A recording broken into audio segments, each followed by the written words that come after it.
En el programa anterior hicimos un top 10 de algunas de las peores canciones de la contrarrevolución.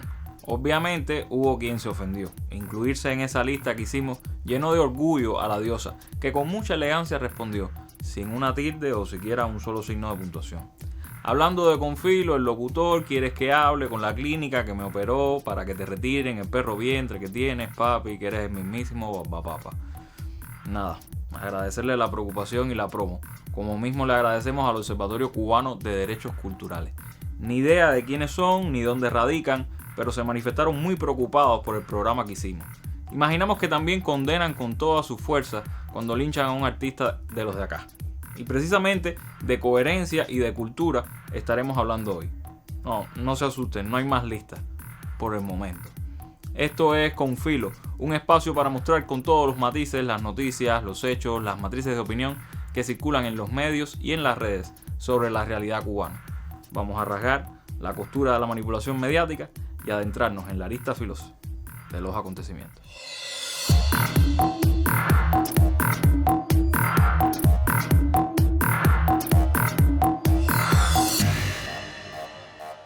Antes de entrar en materia, vayamos a un pase de lista sobre algunas de las temáticas que más interés o polémica suscitaron en las redes.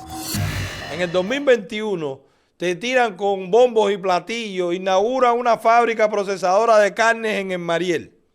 Una fábrica procesadora de carne en el Mariel, 100% capital mexicano. La fábrica se llama Rich Meat.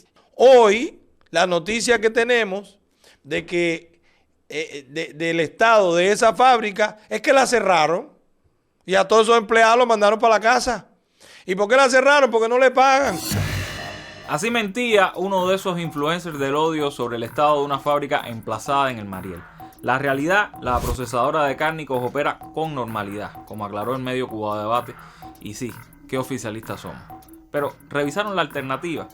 Otro de los influencers del odio recientemente entrevistó al nunca bien ponderado senador Marco Rubio en relación a los desagradables hechos ocurridos durante el juego entre Cuba y Estados Unidos en el Clásico Mundial. Por supuesto, trataron de mostrarse como víctimas porque algunas autoridades del estadio decidieron, con mucha tibieza y tardanza, hacer cumplir las reglas. Claro que de víctimas no tienen nada, y de ahí su tono amenazante, sacando a colación los fondos públicos del estadio. Ya luego, en tono reflexivo, Rubio hizo una confesión. Allá todo el mundo está harto de ellos. Pero lo que a uno le molesta es que una organización como esta, que tiene que yo le mandé una carta al dueño diciendo que esta gente se fueron. Este equipo de Cuba se fue, pero aquí se ha quedado las miles y miles de personas que ofendieron. Así que encima de que están en un estadio pagado por el contribuyente, ciudadanos norteamericanos, yo quiero limitar los mensajes que nos pueden mandar. Y me imagino que los altos ejecutivos de la pelota y de los Marlins piensan lo que piensan muchos de estas personas, que este exilio cubano es un dolor de cabeza, que estos son unos locos, que estos son unos alborotados, que estos son unos siempre exagerando todo y lo demás. Me imagino que eso es lo que se imaginaban ellos y lo que piensan. Son los mismos influencers del odio, disque defensores de la libertad de expresión, que ante cualquier crítica al capitalismo estadounidense sentencian que ese quejón no merece vivir allá, que se vayan para Cuba. De tanto decir que combaten la intolerancia, han terminado siendo los más intolerantes. No se crean todo lo que ven en Facebook, ni en Twitter, ni en Instagram. Aquí la vida no es fácil y hay que trabajar mucho.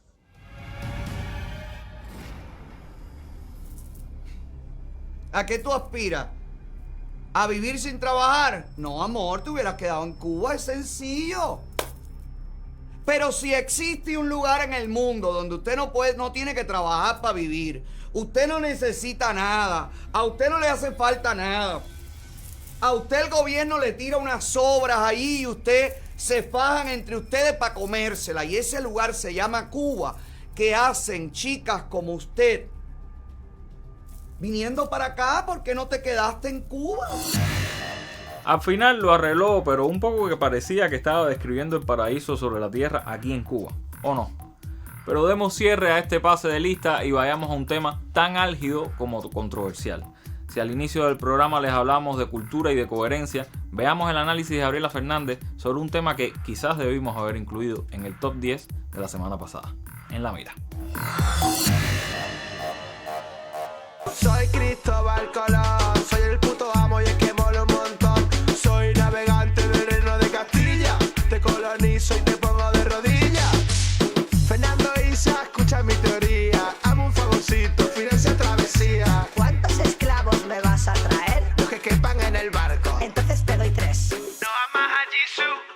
colonizo. No hablas mi idioma, te colonizo. No eres un blanquito, te colonizo, te colonizo, te colonizo.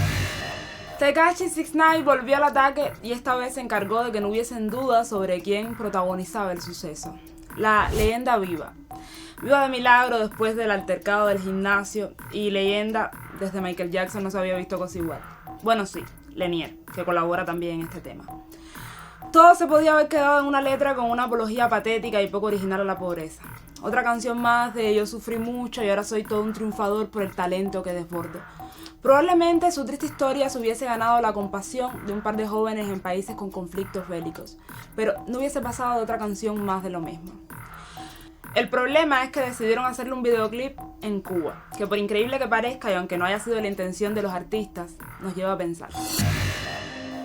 Confesar mis pecados, quiero contarle mi historia, que a nadie se la he contado.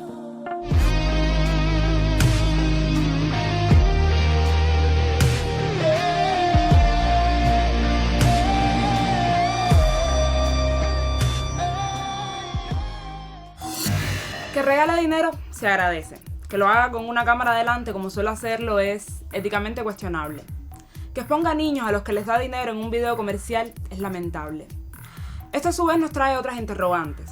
¿Cuánto dinero puede entrar al país? ¿Por qué se le permitió utilizar los símbolos de manera irrespetuosa? Y exactamente cómo ayuda esto a la descolonización cultural que pretendemos impulsar. La coherencia es fundamental y toda la que perdamos por errores evitables e inconcebibles será combustible para el enemigo.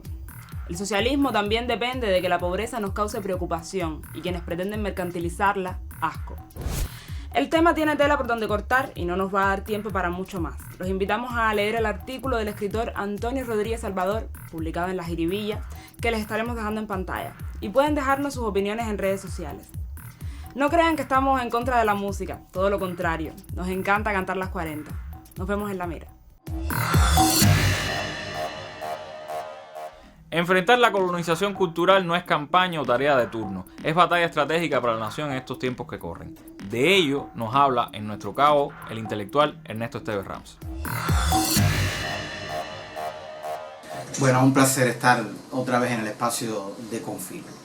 La batalla cultural, y en este caso la batalla descolonizadora en estos momentos en Cuba, yo diría que pasa por varios puntos los cuales no tenemos espacio de explicarlos todos, pero yo quisiera referirme a tres características fundamentales del proceso de recolonización cultural a que nos quieren someter. Y recuerden que este proceso de recolonización cultural es un instrumento de esa guerra implacable que tiene el imperialismo norteamericano contra nuestro país. Y me estoy refiriendo en primer lugar a que nos tratan de implantar una cultura donde los referentes no estén en Cuba, donde los referentes estén fuera de Cuba, en este caso en Estados Unidos de América, en particular en Miami, y por lo tanto hacen una mezcla de elementos superficiales de nuestra cultura con elementos foráneos, de manera tal que sea algo que pueda ser consumido por el público cubano tal cual si fuera un producto cubano, cuando ya realmente es un producto secuestrado por la maquinaria norteamericana cultural. Maquinaria además que ve a la cultura como esencialmente como un producto comercial, como una mercancía y por lo tanto como algo que debe ser consumido en el sentido en el que se consume otros productos tan disímiles como puede ser un champú o como puede ser algo que uno come, etcétera. La cultura sencillamente como un producto más y por lo tanto eliminándole al objeto cultural, eliminándole todas las aristas que puedan ser antialienantes, todas las aristas que pueden ser emancipadoras del ser humano, que es en definitiva la función de la cultura en todos sus aspectos. Y no me refiero solo a la cultura artística, también me refiero a otros aspectos de la cultura, como puede ser la cultura científica, como puede ser otras áreas de la cultura humana. Y hablaba de la infantilización de ese consumo en el cual se apela a los sentidos más inmediatos del ser humano, y entonces en esa apelación, por ejemplo al culto de la figura humana, la apelación a las lentejuelas, la apelación no tanto al producto cultural como al que, en este caso al artista, al actor, etcétera, que es el generador en algunos casos y en otros casos el transmisor de eso que quieren llamar cultura. Y entonces estamos fijándonos en que si esa persona tiene más o menos dinero, ganó más o menos una cantidad de dinero particular o cuál es su vida privada, etcétera, y todo eso lo forman parte de esa infantilización, y todo eso nos lo quiere presentar como parte de lo que sería el mensaje cultural, ¿no? Detrás de toda esa banalización, por supuesto, lo que hay es intentar embotecer el pensamiento humano, intentar de que las personas no se planteen horizontes de emancipación, y en particular que no se planteen horizontes de resistencia en el caso cubano, y que las personas entonces construyan un referente donde lo único que tiene sentido es lo inmediato, lo único que tiene sentido es la satisfacción inmediata del placer. Frente a esa guerra, o sea, frente a esos instrumentos culturales de guerra que nos quieren imponer, que no es otro que un proceso de recolonización, nosotros tenemos que imponer todo lo contrario. El arte como un factor emancipatorio del ser humano, el arte como la cultura en general como un factor de horizonte. No puede existir ninguna lucha liberadora si no existe un horizonte que tiene que estar basado en una cultura de lo que ha sucedido hasta hoy, en una cultura de lo que puede suceder. En ese sentido, la Revolución Cubana fue y sigue siendo el elemento anticolonial más importante, el suceso anticolonial más importante de la historia de Cuba, y es un suceso eminentemente cultural, y en primer lugar es un suceso esencialmente cultural, ¿no? Por lo tanto, la defensa de la Revolución Cubana también es una defensa de la cultura, y la defensa de la cultura es una defensa de la Revolución Cubana. Cualquier batalla que nosotros demos contra la colonización cultural es una batalla que estamos dando por la revolución, es una batalla que estamos dando por la nación cubana, y es una batalla que estamos dando por el futuro del país y por el futuro de nuestros hijos. Quizás no con la elegancia y la elocuencia de la diosa, pero en este programa intentamos defender las cosas en las que creemos. Y un valor fundamental de ese sistema ético que asumimos como patrimonio inalienable de la revolución es la coherencia. No vamos a aplaudir la mediocridad porque el mediocre momentáneamente nos parezca útil. No vamos a exonerar de responsabilidad a unos y no a otros por conveniencia. Una sola debe ser nuestra vara para medir. Estamos en contra de la mentira, del odio, de la intolerancia, del acoso contra nuestro país. Pero también somos decididos adversarios de esas prácticas que tan flaco favor le hacen al proyecto emancipador que es el socialismo. A esos que, conscientes o no, también contribuyen al desmontaje ideológico de la revolución. Síganos en nuestras redes sociales y atentos porque este viernes, no importa que sea santo, este viernes hay peña de la pupila afilada en la Casa de la Amistad. Como siempre, se abrirán las puertas desde las 6 y tendremos un conciertazo de Nelson Valdés y Ariel Barreiro, acompañado por las décimas del Kikiri de Cisneros. Recuerden que regresamos el jueves justo antes de la novela. Hasta entonces, manténgase con filo. Y felicidades por el 4 de abril a nuestros televidentes más jóvenes. Chao.